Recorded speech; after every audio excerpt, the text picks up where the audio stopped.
So when we're talking about rocker bottom foot deformity, like we were just looking at, what should be happening is there should be an arch here with all of these bones up off of the floor, but in this case of this young man, because of how tight his heel cord, the Achilles tendon is, that pulls up on the calcaneus, on the heel bone, where it is attached here, which causes the arch to collapse down. And so when you see him standing and walking, the heel is really very minimal, or sometimes not any contact with the floor on the heel, but all of the weight bearing is occurring down through the arch here because of this happening.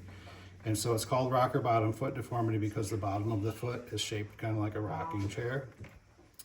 And what it indicates is that this heel cord is pulling so hard on the heel, and this structure has become so stretched out and so loose that it's collapsing all the way down to the floor and standing entirely on the midfoot.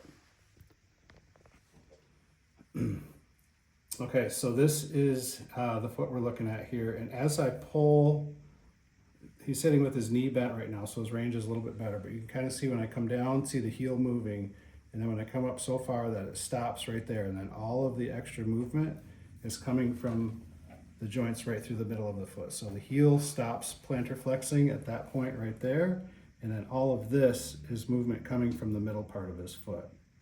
So as he's standing, the heel is plantar flexed and up in the air posteriorly, and then this foot is collapsing right down like that, creating this rocker bottom position that we can see.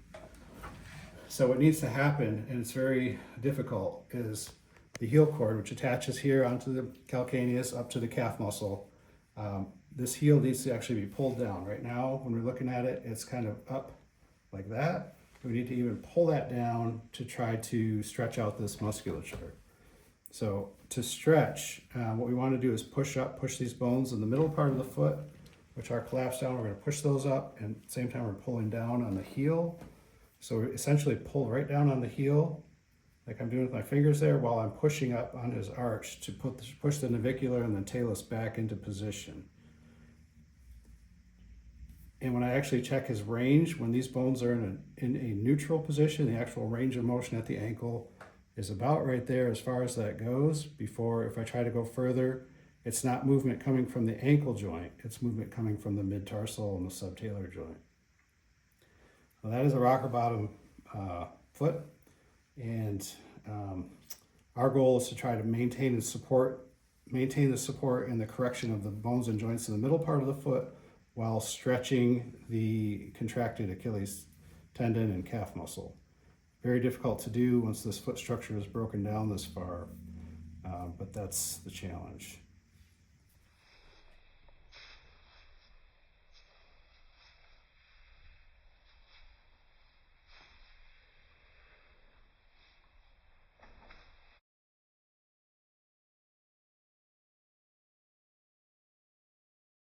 If you're interested in learning more about pediatric orthotic care and how to help children who are struggling with mobility, please check out our website, pediatricrehablab.com. I put together a course there, both for parents and for medical providers, to help them be able to help kids who are struggling. If your child or your patient is already working with pediatric orthotics, then you know that they can either be an enormous help or a daily painful struggle. And so I want to make sure that every parent and every medical provider has all of the information available in order to help their children the best way possible.